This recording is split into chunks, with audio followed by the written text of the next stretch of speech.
structure before it goes to the cabinet for approval. He said, yes, but it will be ready by about midnight. I said, no problems. I'll have the ministry opened. And from 12 o'clock to 4 in the morning, 6,800 lines in the custom book. We checked every single one. I said, okay, now I'm satisfied. I initialed the pages. And I said, Dr. Saab, this is the one. We only found a few errors. There was no real bad ones, but oversight, nothing else. But one signed every page to make sure that no corrupt guy gets in and then at the last minute, before he goes to the cabinet, change 15% to 20% or 20% to 15% or something. So you went in with that kind of intention and to really rationalize as much as you could. And they were done. Many other things. SROs were taken away, this was removed quietly, without really causing, but people knew that one simple thing, I intentionally disliked firm-specific SROs. I think it's wrong. If you're going to give a facility to somebody, give it to everybody. Don't give it to just one party. It's wrong. So all these things were removed, etc. But there's some degree of satisfaction. Market access was a very big thing, discussing with the European Union. I totally failed in negotiations with the Americans. They were much, much too hard. Europeans were much, much more liberal, and they gave us a lot of benefits. The Americans did not. I had the pleasure and honor of attending a couple of your sessions when you were, there were some pre-exhibition sessions for engineers who were going abroad for exhibiting there to Germany and stuff like that, and you were involved with EDP to do that. So adding on to the passion of what you mentioned of going global, engineering, which has been your chosen area of entrepreneurship, has a huge potential here in Pakistan in terms of it only has a very minuscule percentage of our overall exports, and we have been focusing on the traditional areas and probably not been doing. How will you enlighten us on that and the opportunities which may exist for these entrepreneurs here in this particular segment? Well, the Engineering Development Board asked me to make a keynote address about a week ago on the future vision for the next up to 2027, and I spoke to them pretty much similar. There is a fantastic opportunity for all the people who are involved in engineering, because we are at the lowest level. Our local production of engineering goods is the lowest value. And the other thing that I did say to the government very, very clearly, don't give subsidy. We don't want it. We're not the textile wallahs. We don't want subsidy. Because engineering in Pakistan can be and is internationally competitive. It's the quality of our businessmen in the engineering field that has to improve.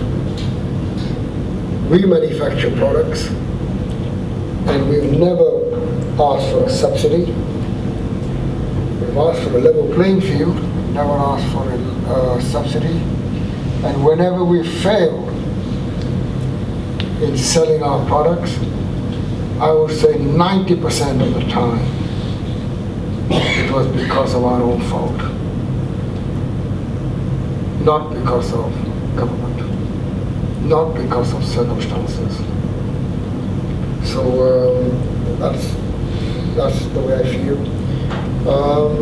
Tremendous opportunities. And the other good news is, for all of you who want to get into engineering, engineering has lost its fad in the Western world. Engineering is too noisy, engineering is too dirty. It's shifting towards the third world. Forging casting, all that is going.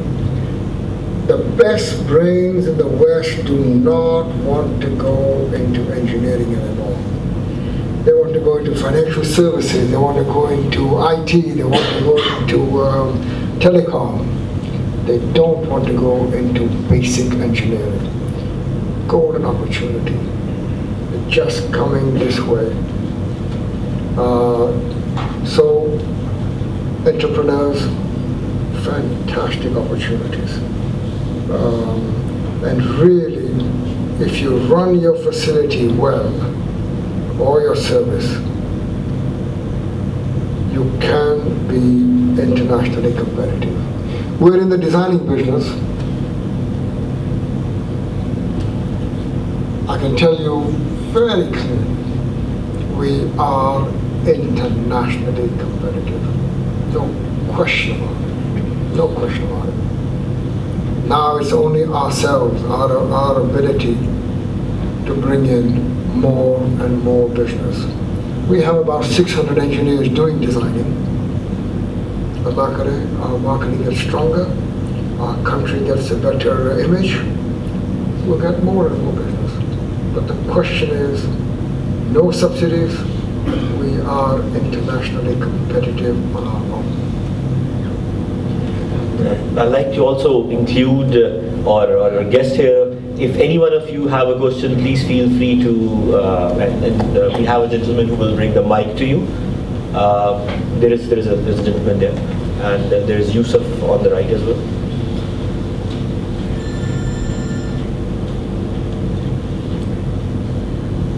If you can also just very quickly say your name before you ask a question, and then ask the question as well.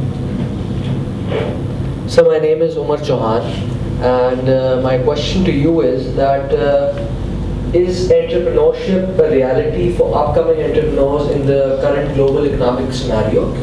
And if so, how do you think, because you were earlier mentioning your role in government and the role of government itself, what steps should be taken by the private sector and government in improving or encouraging them? Okay, let me restate that and tell me if this is what you asked. What you're saying is that in the current circumstances, the global scenario, how easy it is for new upcoming entrepreneurs to look into entrepreneurship, Exactly. and how can the government and the private sector play its part in helping entrepreneurship? Yeah. I'll just answer one part of that. The private sector is already doing that. DAE is an initiative which is all managed by all the legends are all here, and so that is one of the ways that is done. And I will pass on. How do you think the entrepreneurs, do they have an opportunity even with the global sector? I regularly address the MBA students at LUMS on this very topic, because they always ask me, and it really upsets me when they do. So I thought I'll give them a special talk just on this. And the theme is, well, now we can't do it. There is no opportunities left in the country for entrepreneurs. Those entrepreneurs who came at the time of partition, the Adamjis, Dawood, Habib, Saigals, they made it, and wo gaadi chal padi hai, and they're okay, and now there is very little opportunity. So I started to do some homework, and to the LUMS students, I put up on the multimedia 2 lists.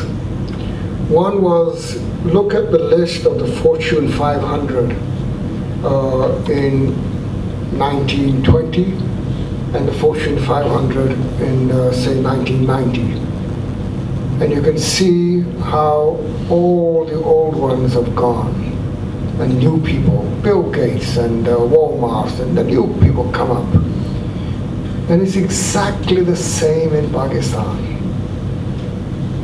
Where are the Valikas? Where are the Adamjis? Where are the Bhawanis? The bright star today is Mansha. Mansha was not in the early days.